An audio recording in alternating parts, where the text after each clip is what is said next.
Hey, hey Vince, how are you? Good. How are you? Good. Trying to figure out how to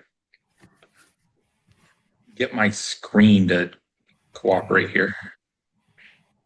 Hey, I'm listed. I backed in and out a few times to make sure my mic was working, and I'm listed up there 3 times. You know how to get rid of that. If you could see it, I need to get rid of it. If you can't, don't worry about it.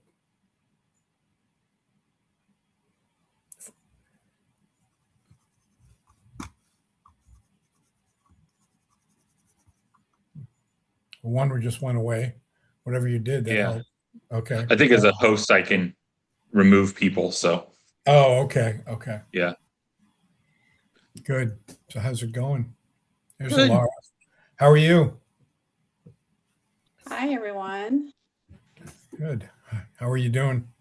Pretty good. Good.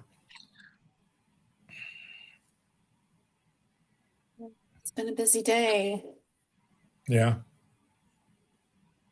Good.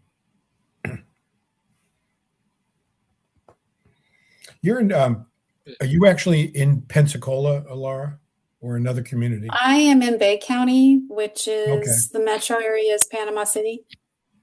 Oh, yeah, Yeah. yeah. Okay. I was just there yesterday in Panama City. Really? Yes. Had my kids were with the grandparents and on a summer trip, and the grandparents got sick. So I had to go pick up No. the grandkids, my kids, from the trip. So Were they here down at the beach? yeah, yeah. Yeah. And where do you live, Corey? I live in Middle Georgia, Warner Robins area. Oh, okay. My father was in the Air Force, Okay. and I lived there in kind of late elementary, early middle school. Yeah. Yeah.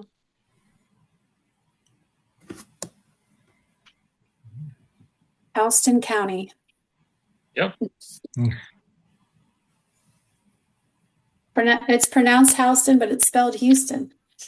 That's Yeah, right. right. Like the street in New York, Mm.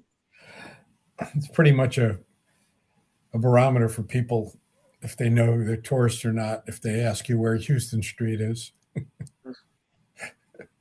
Huh. Yeah.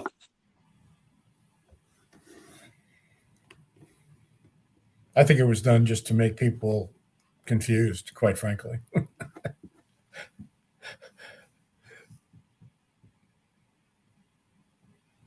Mhm. Hello, Emily.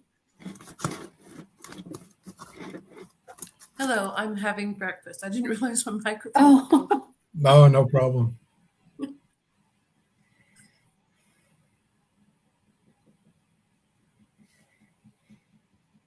I'm in Salt Lake City. I don't know if we were Hmm. discussing where we're based. well, that's good to know. So are you on Pacific time or Mountain time? Mountain. Mountain time. Yeah.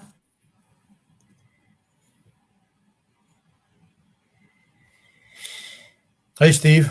Hi, How are you? I'm good. Good. It's been an interesting week for me in relation Hmm. to what we've been working on at the private practice division. Okay. The I don't know how closely Alara's been following this, but uh, the division's council has voted in Phoenix to make the value of planning one of the I guess the primary or only council initiative, division's council initiative. And I missed the first meeting. So the co-leaders were the past chair of the Sustainable Communities Division. I don't know if you know Carla Evenbach, Alora, I think and I've met her a few times. Yeah. okay, she's down in Miami. Mhm. And Sherry Dawson from the past chair, no, the current chair, incoming chair of the Transportation Planning Division. And I kept trying to catch up with what they were doing, and it was not aligned with what we've been talking about as the division. Um, and so they did a one pager that was 1.5 pages, and they sent it out in February, and we all said, well, it's got to be a one pager. So they sent out a one pager about a month ago, or maybe earlier this month. And we had a Zoom call set up for this Wednesday to discuss it. And they weren't on the call, neither of them. And then on today, Carla sent out an email that she and the other co-leader were dropping out of the initiative. So we're just lost lambs, I guess. Hmm. But Allara, I've been working on the value of planning per se. We were working on it as a division before any of this came up. And Owen Beich has been involved. And it turns out that Owen dug up something from the back of his file cabinet, professional practice manual from 1997. And on our executive committee meeting call, he started to mention it. And Bob Barber, who's membership chair now for the private practice division, held up his copy of it. He said, I use it all the time. And his value of planning, he said that he even had a stamp made up for himself so that he could stamp anything that said, I know what's in the professional practice manual and I am following the standards in the professional practice manual. So as far as raising the value of planning, certification, registration, licensing are all vital to the effort. So I think we'll probably just keep plugging along. And I did download a survey sheet that Allara sent out for our use about asking APA Florida members to expound on the value of planning for the as a response to the property tax issue. So there's a lot going on, actually. There's so much going on for us here in the state of Florida. There's, Yeah. I don't want to get into those weeds right now, but yeah, there's a Right. lot happening. All right. All right, let's go ahead and get started. And welcome to everybody. We'll do what we usually do for our monthly conversations and go around the room and introduce everyone. And then after everyone's done, I'll introduce our speaker, who is one of our members, Allara Mills-Gutcher. So let's start with Emily. Because I'm new and I've never been to one. Right. Great, welcome. I'm working in Salt Lake City. I am an architect and a planner. And the last project I did was a town plan for a rural area in Utah where they were putting in a new freeway. So I haven't had a project recently, and I'm just trying to make an effort to get more out of my planning certification to have planning projects coming through my office and not just architecture. Great, welcome. Yeah. Okay, Corey. Hello, I'm Corey Hall. I am the Director of State Partnerships and Strategies for the RAY, a nonprofit based in Atlanta. But we're partnering right now with 28 state DOTs, turnpike authorities, and local governments across the country, doing energy mobility planning for state DOTs and safety innovation and technology implementation on state DOT right-of-ways. Thanks, Corey. Appreciate it. And Corey serves as our vice chair. So I just wanted to let Emily know that. Stephen. Okay, well, I'm Steve Tocknell. I am retired, at least I'm supposed to be, and I'm not getting paid for anything, so I guess I am. But I am the past chair of the private practice division, and as I discussed, we're working on a couple of initiatives through the private practice division. One is the development of risk management guidelines for professional planners, and the other is this value of planning initiative that we've been working on as a division for a long time, and will probably continue to work on. I'm also a bicycle advocate, and I'm president of the nonprofit arm of the North Florida Bicycle Club, which has over 1,000 members. Great. And Steve is our immediate past chair. Emily, I just wanted to make sure you're aware of that. And we have someone who joined, went off, and came back on. Regina Piles, are you with us?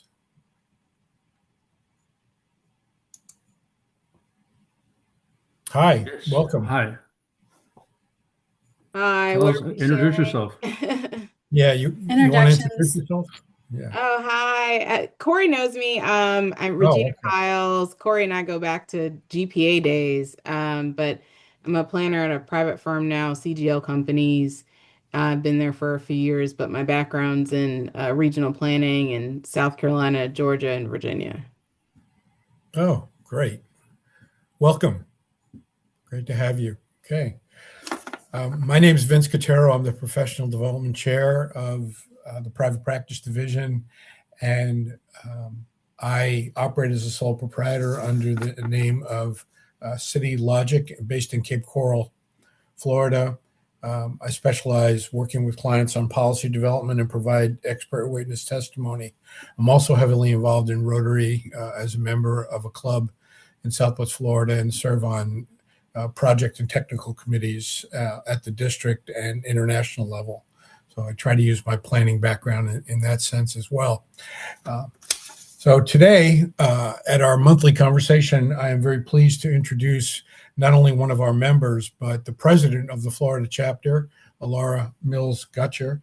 She is the founder and principal of the Planning Collaborative, which was established in 2011 and is based in Northwest Florida. She specializes in land use planning and provides regulatory and policy guidance to both private and public sector clients. Allara has been active in the American Planning Association and the Florida chapter for well over 15 years, and has over 25 years experience as a professional certified planner. She serves on numerous boards in her area, and one of them is Explore Northwest Florida. And her firm is also a Florida certified woman-owned business. So welcome, Allara. Allara is going to talk about the Florida Community Assistance Community Planning Assistance Team. Excuse me for stumbling over my words. That's all right. This is actually a reboot of a program that existed years ago. And Allara started that back up again and chaired the committee. And full disclosure, I had the pleasure of serving on the committee. So take it away, Allara. Absolutely. Thank you, Vince. Yeah. Okay. Yes, Vince, we have to disclose he's on the committee for Florida APA on the CPAT. We call it CPAT, the Community Planning Assistance Team. And I'm going to start by saying we have such a small group. Let's just have a conversation. If there's anything you want to ask or chime in, please do. I don't have a formal presentation put together. I don't have a PowerPoint. So I'm glad we're a smaller group that we can accommodate that kind of a style. So the Community Planning Assistance Team in Florida was somewhat modeled after APA's CPAT. That kind of went away. I think it's been 10 or so years. But APA used to have a CPAT. It was a nationwide event or a situation. And volunteers from anywhere, any chapter could sign up and put their name in the hat. I think I was one of them, but I was one of them. But I think the year after I put my name in the hat, they kind of dissolved the program. So I didn't get to become involved at the APA national level. However, I was fortunate enough to be involved with, if you're familiar with the AIA RUDAT Communities by Design program, and it's very similar in nature. They bring together groups from a group of people from different backgrounds. So there might be a graphic artist on the team, there might be a planner on the team, of course, a couple of architects, depending on the need of the project, and I've had to talk a lot today, so I'm sorry if I'm starting to lose my voice. um, so I did one of those in 2019 in Camas, Utah for a Main Street program there. That is in Park County, which is where Park City is, and some of their issues were affordability of housing, and they were having a problem with kids going away to college and not being able to come back and not being able to entice teachers because the average home cost was so extraordinary. And as you can imagine, Park City is a big playground for the very wealthy. The average home sale price when I was there in 2019 was like $900,000.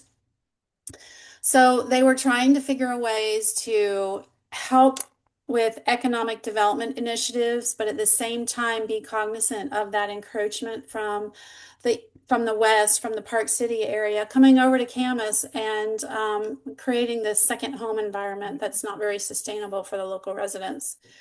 So that was in 2019. It was a recommendation on my part on on the planning side, how to revitalize the downtown, how to create some affordable housing initiatives, while the architects worked on the graphic part, the visual part, the architectural part of the Main Street program, the Main Street revitalization. The second readout I went to was just last year, and that was in Bakersville, North Carolina. That's in the Western Appalachian Mountains of the state. And that was a result of that visit was the result of a request by the community for assistance, again, with economic development revitalization after Hurricane Helene came through and kind of destroyed what was a lot of those mountain communities with the amount of rain they had and the flooding situations. If you're familiar with that, that was quite devastating for the residents of those western mountain towns. So I was up in May of last year, and when we go on these, it usually is about 4 or 5 days, and we usually go over the weekend, so it's not a lot of time away from work. But when we go, you go and you've done some pre-work, you've done some homework, you're familiar with maybe the comprehensive plan, some other studies that have occurred, maybe you know the demographics.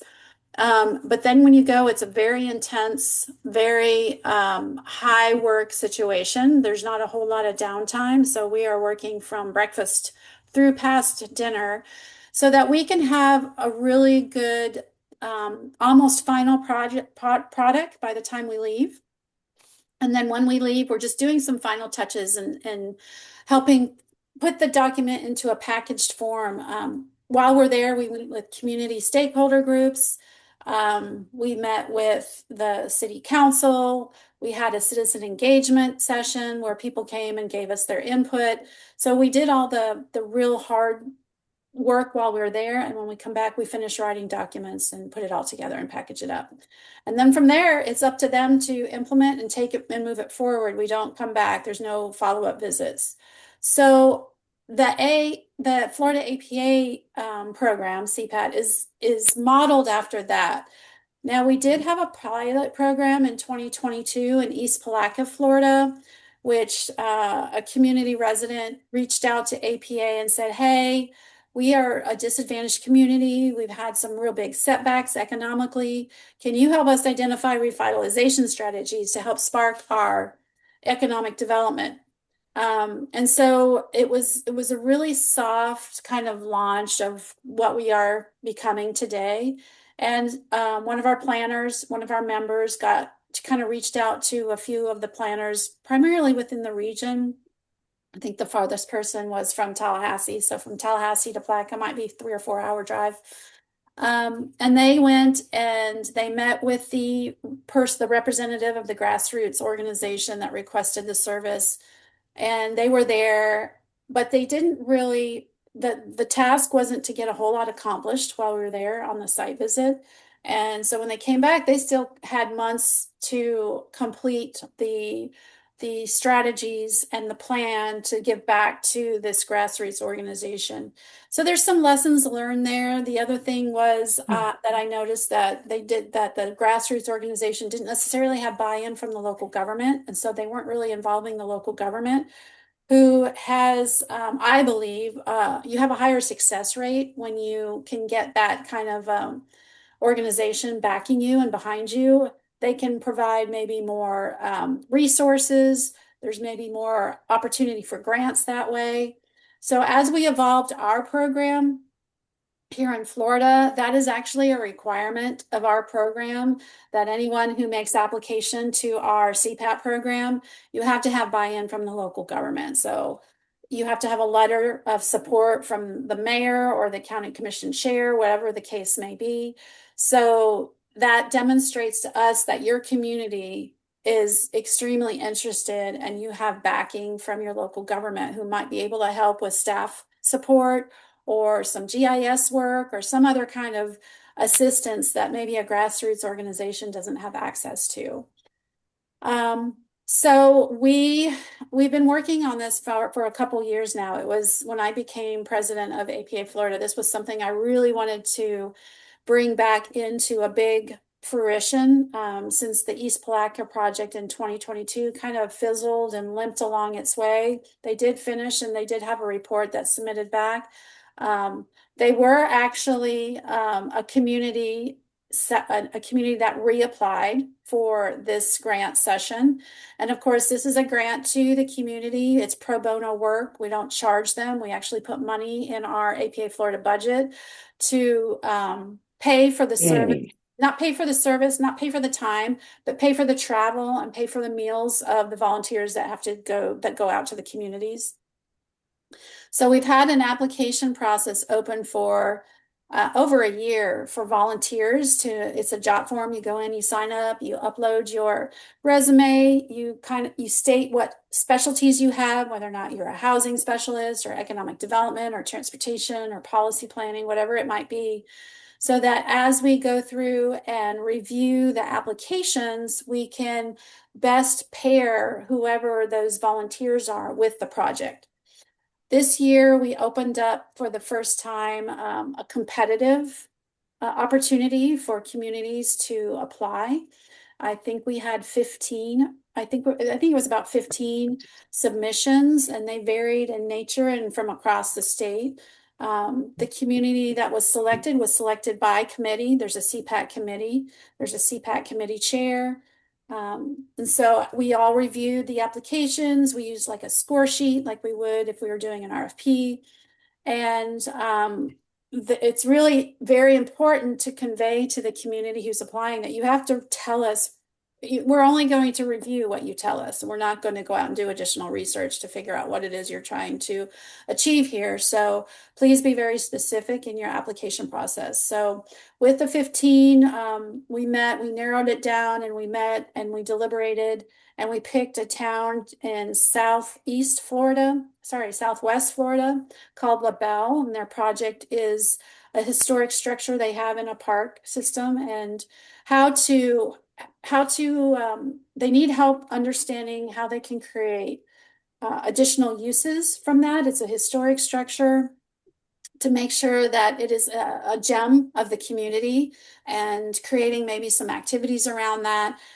So the community has been selected, and then just recently, I think it was just last week or maybe earlier this week, the committee met again and reviewed all of the volunteers that applied. And they had an application form that has some information, and then their resume was attached.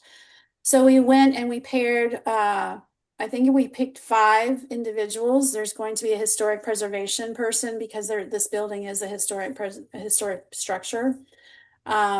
So we picked 5, and we're still in the process of reaching out to make sure that those volunteers are available during the potential dates, which we're thinking are the first couple weeks in November, and interested in the project. So we will have 5 that will be chosen for the team, and then we'll have 2 alternates because, as we know, things happen, things pop up. You might have time now, but come around November, something might pop up and you're not able to. So those 2 alternates, it will also do the homework and be ready to go in case the event that needs to happen. So right now we're on we've notified the local community that they've been the award winner. We are reaching out. We have in Florida, our chapter is made up also of sections across the state. And we have 12 sections across the state because we are such a large state. The larger state chapters do have those, such as Texas, California, and New York has got metro separated from the rest of the state. So we reached out to the local section chairperson to make them aware that this is coming, and if there's anybody there locally that would like to be involved. So the next step is for those 5-7 people to get together and choose amongst themselves who will be the project lead. And then they will need to choose the dates of the window that they've been giving to make that site visit and head down there. But prior to that, they need to put together a scope of services. It's very important in my mind that expectations are met on both sides. So if we need staff support, we're going to put that in the scope of services. If they need to provide a venue, that's going to be in the scope of services. If they have to provide, whatever the arrangement needs to be. And so the community representative, whether or not that's a local government representative or some other form of person who's authorized, will sign that agreement, and we'll sign that agreement. And that way we can make sure that all expectations are met. Because the last thing you want when you go forward with something like this is to go down there to do the project, and when you leave, it's not really what they wanted, not really what they expected. So this will outline what we are going to do and what they can expect and what they're going to provide and what we can expect. And that will be signed before we, hopefully within the next couple months. And then we'll go and we'll do all the major work while we're there in those 4 or 5 days. And my idea is then after the team leaves, they have a short amount of time to get that complete and final and sent back over in a report form, because we don't want it to, we know when people get back to their lives and back to work, some things just get pushed to the back burner. But the hope is that this will get wrapped up maybe within a couple months after the site visit at most, so that the community can have the benefit of the project results quickly, and it wouldn't be, become dated information or a dated plan. So that's kind of that's pretty much where we are at the moment. This will be our first official one. Like I mentioned, the one we had in East Palatka was kind of a pilot program that we did. It's been 4 years now. So I'm glad this has kicked back up. It was one of my dreams when I came into the chapter presidency, is that this would get kicked back up and we would be able to be out there in the community more and have these great projects to show as a pro bono effort from the chapter. So that's kind of it in a nutshell. I don't know if anyone has any questions, or we can talk to a different subject, but that's where we are. And Vince, if you have anything in your experiences that you would like to add, I would certainly welcome that. Yeah, I would just like to say that one of the committee topics that we discussed early on was how would we do, the word competition wasn't used, but it was implied, because other organizations provide the function, as you well know, and as you have alluded to, and one of those is ULI. And I work in a community, or did my last full-time job in government. I worked 10 years as community development director in Cape Coral, and my last 2 years there, I believe, city manager brought in ULI. It cost $150,000, and it was good, but it was nothing different from what you just said. They brought in people with expertise in areas. We were looking at economic development, revitalization of our downtown area. It was almost a mirror of what you described in East Palatka and other communities. And they made some good recommendations, and some were followed, but the majority were not. And one of the things at the committee meeting, I believe there was one of our fellow members talked about this issue, and I got the impression right away that he was concerned that we were going to go out and use this as a money-making venture. And I don't believe that that's anybody's intent. You can certainly clarify that, and I see you shaking your head. So could you just provide, having said all that, what I just said, could you provide some of your thoughts if someone came to you and said, why should I work with the APA? I've got an organization here that has more than planners. There's bankers, realtors, landowners, developers, and planners and scientists. And yeah, there's a big price tag. How would you sell our program, the APA program? Absolutely, great question. So you made a good point. The whole intent of this program, and I would submit it's not explicitly mentioned, is to help a more disadvantaged community who might not be able to afford a $150,000 study. We do not we are not expecting any financial gain, or we're not collecting any fees. We're not charging any amount for this service. Like I said, the volunteers are going pro bono. Their travel is covered, their meals are covered, but we're not charging anything of the community to be able to receive this. And so I would say that of the 15 applications we received, I think all but one were smaller or rural or disadvantaged communities. I think there was one from a larger area that we felt, we don't know that this is the best fit. Our program is the best fit because not only are we trying to help those who might not have the resources to help themselves, we don't want to compete with consultants. That's not the point of this program. We want to just fill a need of maybe a short, quick project. It's not something, we're not looking to do a whole comprehensive plan. We're not looking to do a whole transportation study.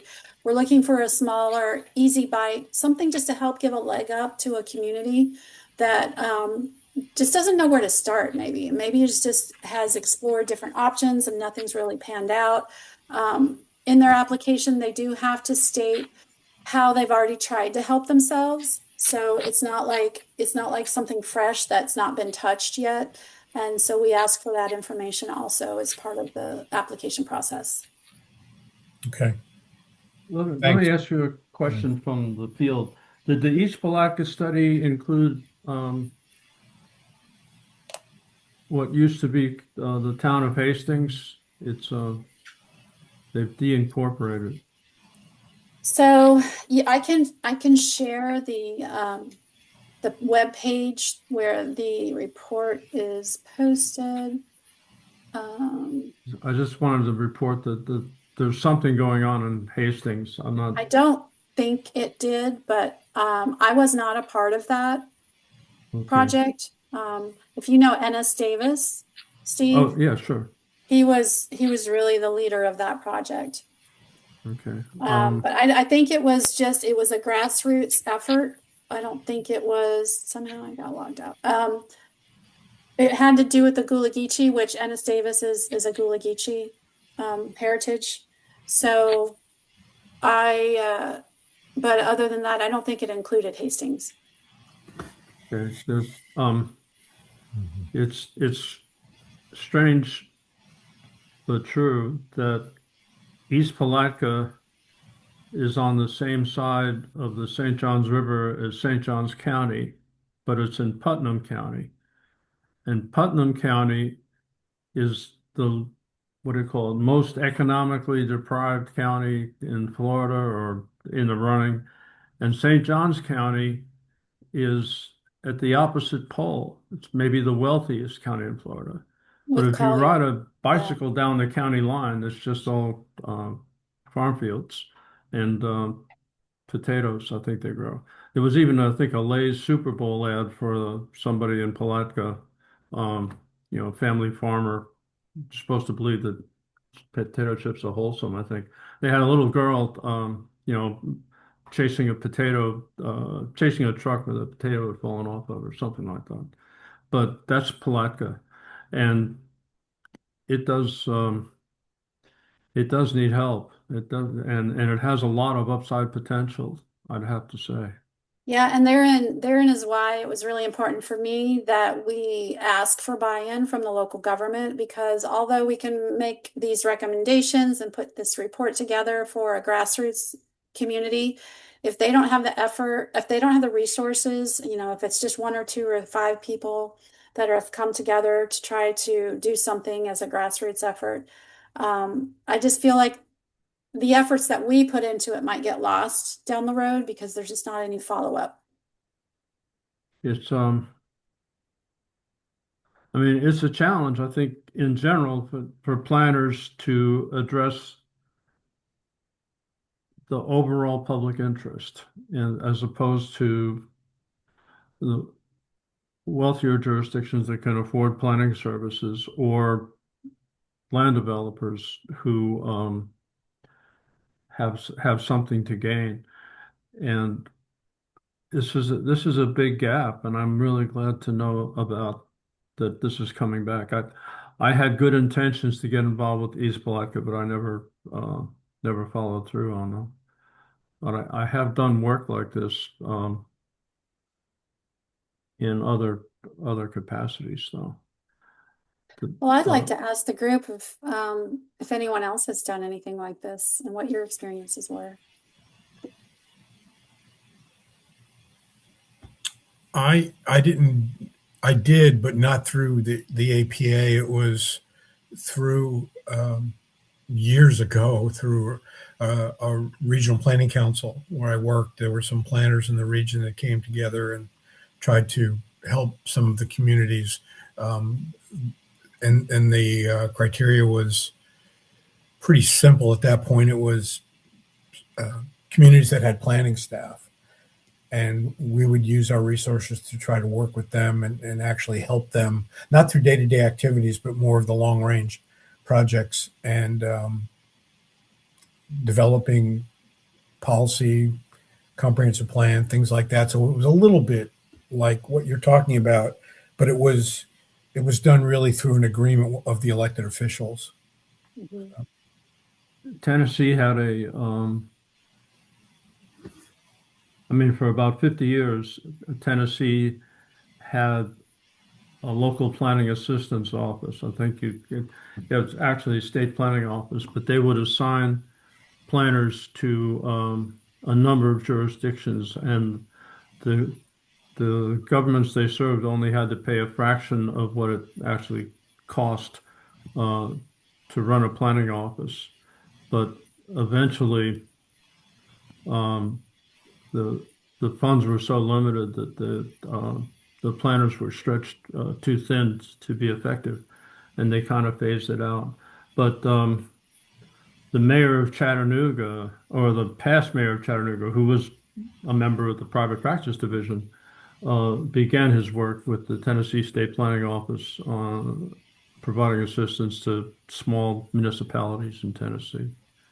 So it can be done, but somebody's got to pay somebody to do something at some point. And I think it's just a question of lighting a fire. It's sometimes you rub two sticks together and everything turns out great. Other times it's a problem. When I worked for a regional planning agency in Tennessee, we would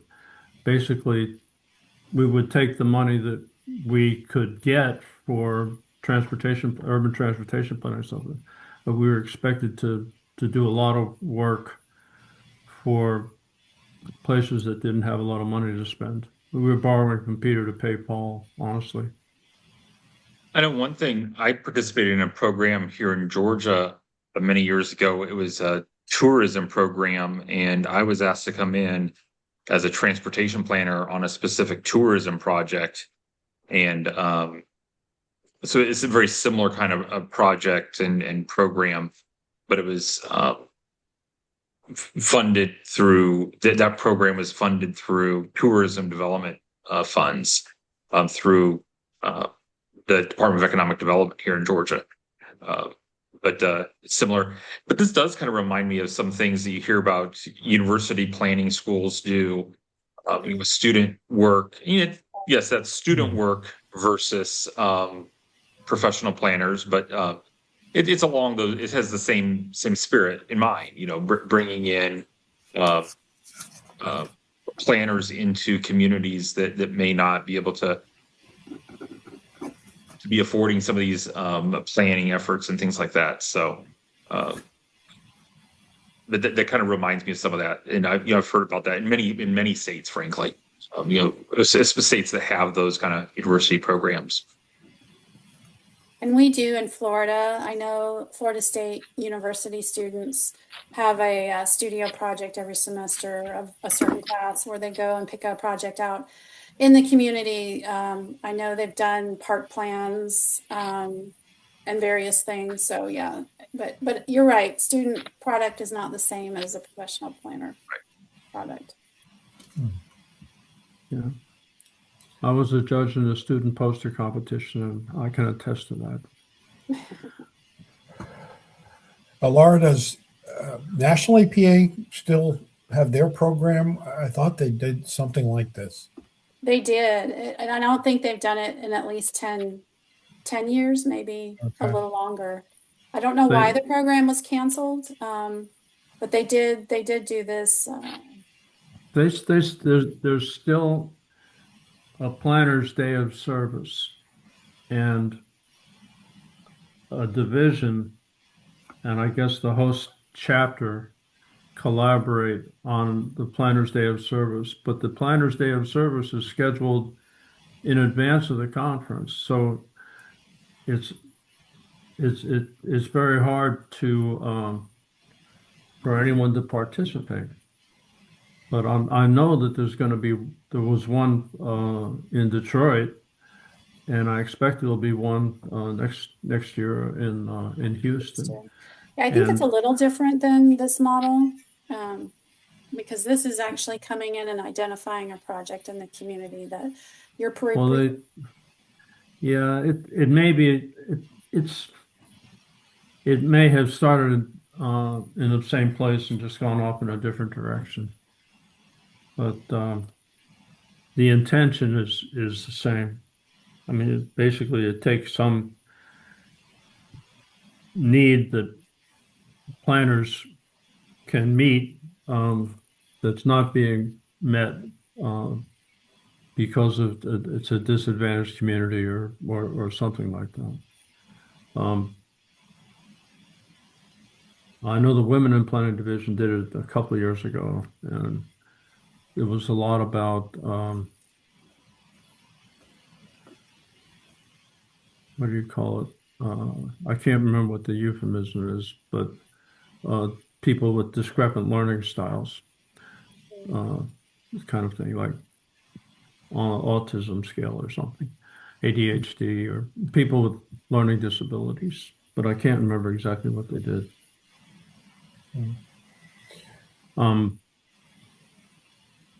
I do think it's something that could be funded at the state level by a state that was looking out for the entire state and not just depending on communities to lift their own, carry their own weight. Because in Tennessee, that's pretty much how it worked. When it worked,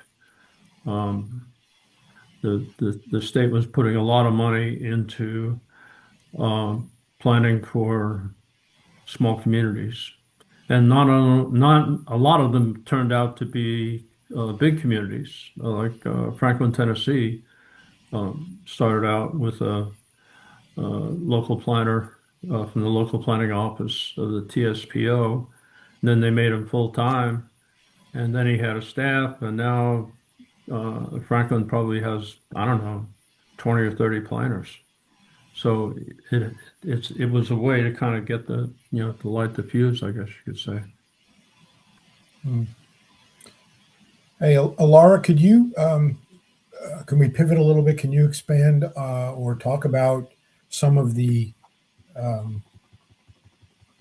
issues that you believe are paramount at state level that the organization supports or doesn't support, and where the pressure points might be?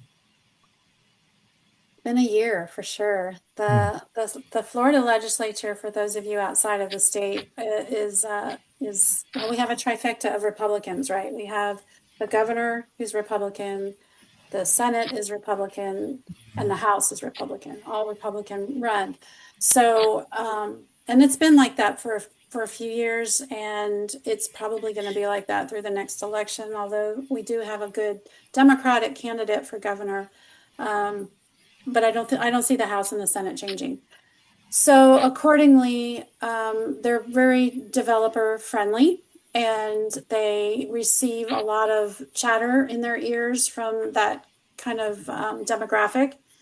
And they've been, over the last 5 years, adopting a lot of preemptions for state required or local government planning. So Florida's a home rule state, which means as long as the Florida statutes don't prohibit us from saying something and regulating something at the local level, we can, opposed to a Dillon rule state, which is the opposite. They have to be allowed to have that regulation.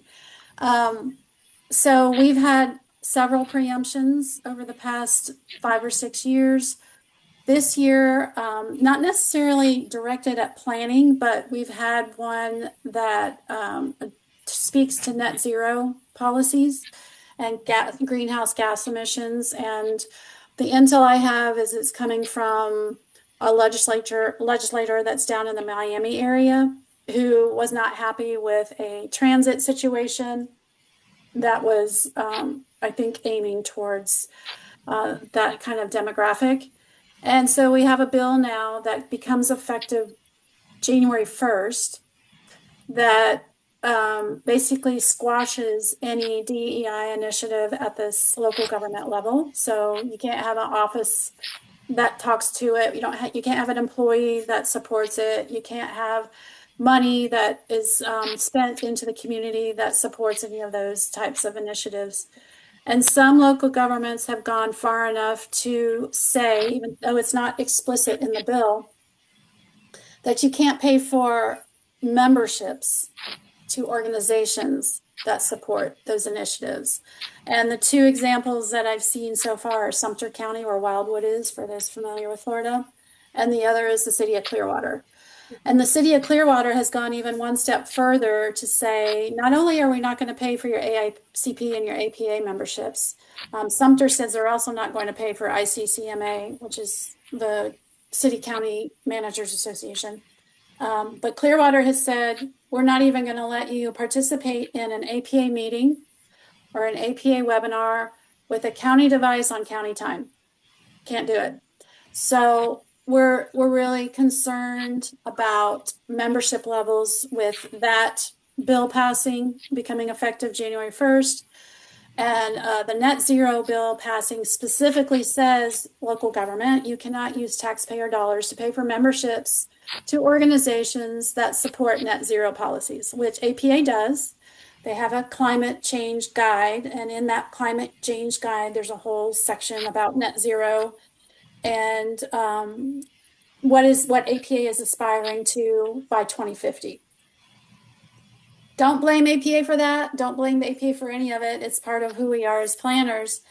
But at the same time, APA Florida is now at the mercy of APA and the policies that are adopted at that level, because we can't control that. Although we are technically, each chapter is technically a separate entity, a separate 501c3 or a separate 501c6, however it applies. Our dues go to APA and we're reimbursed at the chapter level from the state. So the net zero policy was more of on our radar because it specifically said you can't pay for memberships, local government. The DEI, not so much until these two local government attorneys came out and made these opinions that you can't pay for APA membership. And it's not just APA. I don't want you to think that we're a target. It's any organization that supports any of those types of policies. So those. Do you know if the ITE supports those policies? I know ULI does. And of course, USGBC. So I don't know about ITE. If they have some sort of climate change policy, then that would be something to look for. The ITE is much more forward-thinking than 90% of its members. I'll put it that way.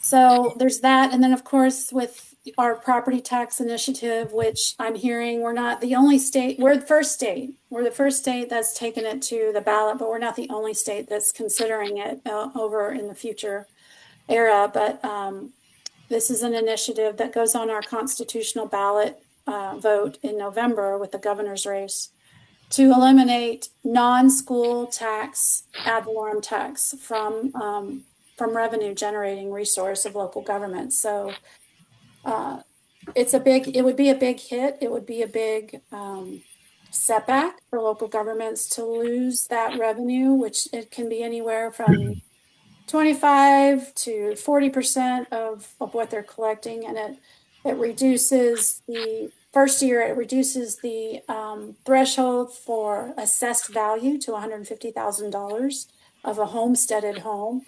And then in the second year, it goes to $250,000, and it can increase thereafter. It's not been set thereafter, but it can increase. And it also limits the amount a non-residential or a commercial structure can increase in assessed value every year to 5%.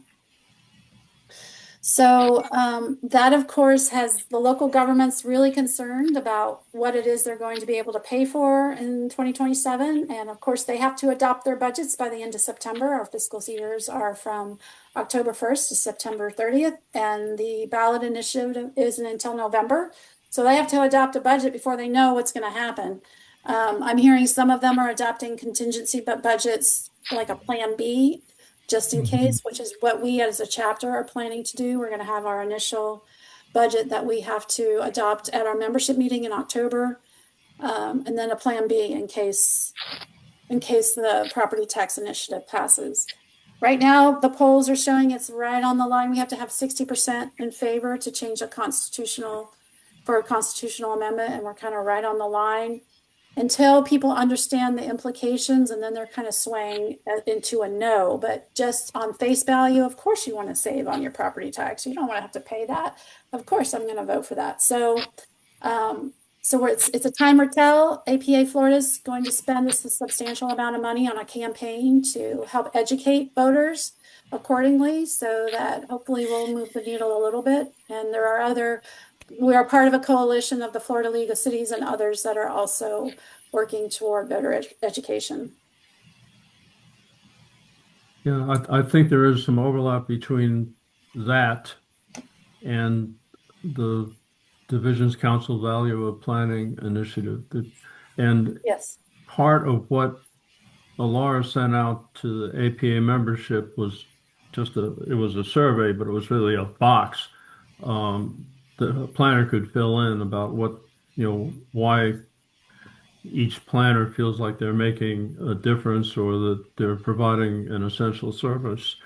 And we were originally, our division was looking at value of planning as we want to make what architects make, earn as much money. And then when the Divisions Council came in, it was more about getting, it was more qualitative than quantitative, I'd say. And, getting people to understand planning at a more grassroots level, like in high schools and, the public at large. And I think that's frankly what is probably more needed now than what we were originally trying to do, is just get equal esteem to other professionals. But anyway, I would encourage anybody on this call or any member of the division to talk up what you do as a planner and why planning is essential to the health, safety, and welfare of the community that you serve. The buzz where I live down in Southwest Florida is that the Plan B budget for our city council would be loaded with service fees for state mandated functions.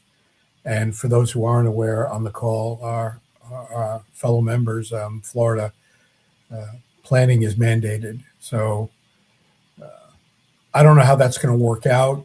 I'm sure if something like that happened with other services as well, there's going to be legal implications. But I'm interested to see how it works out if this passes, because I don't know how local governments are going to come up with the money to do what they're doing. Especially those that are fiscally constrained, the rural communities in the primarily The- in my area, and then part of the spine of the state. Some of them are just, I don't know how much they're going to The survive. Jacksonville draft budget dropped on Monday, and it's only 1% more than the current year budget. And the mayor wrote a very moving speech, or presented a very moving speech about why everything is interrelated. But there's no, I haven't seen anything on the record where Jacksonville would concede the possibility of that referendum passing in November. Put it that way. Well, I think she may not have been stirred to such rhetoric if she hadn't felt a threat, but it's only implied, not stated. mhm. It's a great speech. Anybody else have any questions or comments? Any final thoughts, Allara? No, just wish us luck. Yeah, good luck. Thank you again Yeah. for the program. Really insightful and good luck. Looks like it's going to be really good. Oh, I think so. All right. Well, We're a little early, but we'll go ahead and cut it unless anybody has any other questions. And I want to thank everybody for participating, and stay tuned for our program next month. yeah, on behalf of the division, thank you, and keep the division posted on this community planning assistance team, because that could be a model for other states to follow. Yeah, sure. Okay. Will do. Okay. Thank you. Thank you very much. Okay. Have a great weekend. Take care, everybody. Okay. Bye. Bye-bye.